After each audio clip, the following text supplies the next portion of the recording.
दोस्तों, अगर आप हमारे परिवार में नए हो तो चैनल को सब्सक्राइब जरूर कर देना और कहानी को पूरी सुनना। मेरी शादी किरण से हो चुकी थी। मैं और मेरा पूरा परिवार बहुत खुश था। किरण सबकी लाडली और प्यारी थी। घर वालों को किरण बहुत अच्छी लगती थी। घर वालों के और किरण के बीच में बिल्कुल भी लड़ाई झगड़ा नहीं होता था। हम दोनों बहुत खुश थे। हमारी ज़िंदगी बहुत अच्छी चल रही थी। तभी एक रात किरण को सीने में दर्द होता है। वो बहुत ज़ोर ज़ोर से चिल्लाने लगती है। ये बात मैंने घर वालों को बताई। घर वालों ने हॉस्पिटल को जाने को कहा।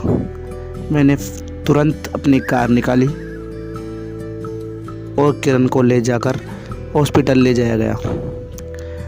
जैसे मैं हॉस्पिटल पहुंचा, उसको निकाला तो अनर्थ हो चुका था, क्योंकि किरण हमारे बीच नहीं रही थी। उसका स्वर्गवास हो गया था।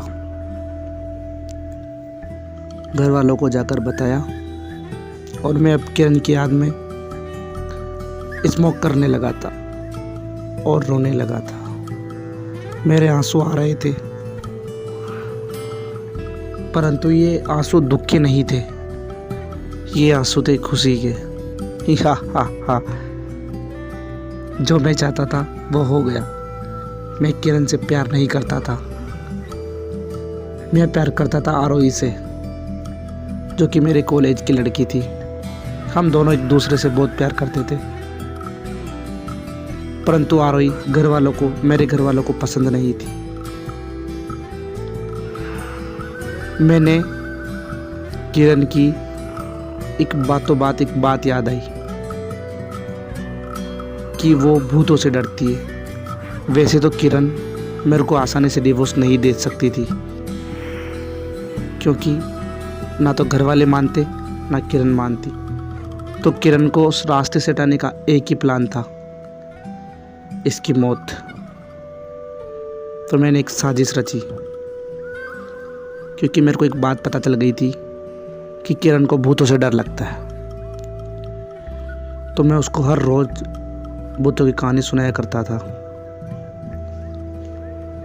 रोज़ कहानी सुनाया करता था। वो बहुत डरती थी। उसको अब रातों में नींद भी नहीं आने लगी थी। बेचारी 2 सालों से ऐसे डरती रही। एक रात मैंने बहुत खतरनाक प्लान बनाया। पंखे के ऊपर एक भूत का मास्क लगा दिया और लाइट बंद करके सो गया।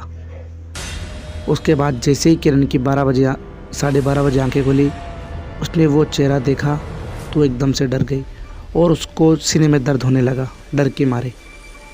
तो मैंने घर वालों को बताया और हॉस्पिटल लेकर गया, परंतु मैं हॉस्पिटल गया ही नहीं।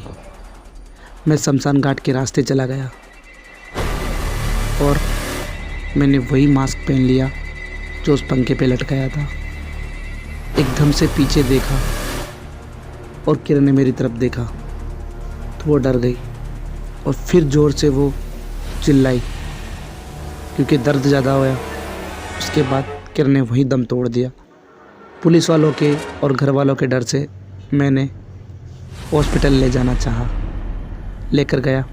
पोस्टमार्टम में यही आया कि दिल के रुक जाने के कारण इसकी मौत हुई है। उसके बाद थोड़े दिन में ऐसे ही रहा। आराम से मैं आरोही से बातें करता था, परंतु जैसे ही 15-20 दिन निकले, मैं अपने रूम में सो रहा था। रात के 11:30 बज रहे होंगे करीबन। तभी मेरे को किसी की हंसने की आवाज़ आती है मेरे बेड के नीचे से, और मैं जब नीचे उठकर देखता हूँ तो मेरे को किरण दिखाई देती है। वो भी बड़े ही अलग रूप में। उसका चेहरा बहुत ख़राब हो चुका था और वो हंस रही थी। अब मेरे को डर क्या होता है ये बात पता लगने लगी थी। हर रोज़ मेरे को वही दिखती थी। घर वालों को लगता है कि ये किरण की मौत के कारण डिप्रेशन में आ गया है। अब मेरी आरोही भी मेरे से बात नहीं करती थी। हर रोज़ मेरे को किरण दिखती थी। मैं रोता, चिल्लाता, चीखता। घर वाले कोई मेरी बात का विश्वास नहीं करते, क्योंकि उनको लगा कि यह बस इसके ख्यालों में है। परंतु बस वो मेरे से एक ही बात कहती, लखन मेरे को अब डर नहीं लगता। मैं डर से बहुत दूर निकल चुकी हूँ। मैं रोता, चिल्लाता, चीखता, परंतु कोई मेरी बातों का विश्वास नहीं करता। बस एक ही सबूत था मेरे पास, वो थी मेरी आत्महत्या। मैंने आत्महत्या कर ली। दोस्तों, कहानी केवल मनोरंजन के लिए थी। आपको पसंद आए तो वीडियो को लाइक कर देना, चैनल को सब्सक्राइब कर देना। ठीक है दोस्तों, मिलता हूँ आपसे अगली कहानी में। तब तक के लिए बाय बाय। और हाँ, चैनल को सब्सक्राइब करके ही जाना प्लीज़।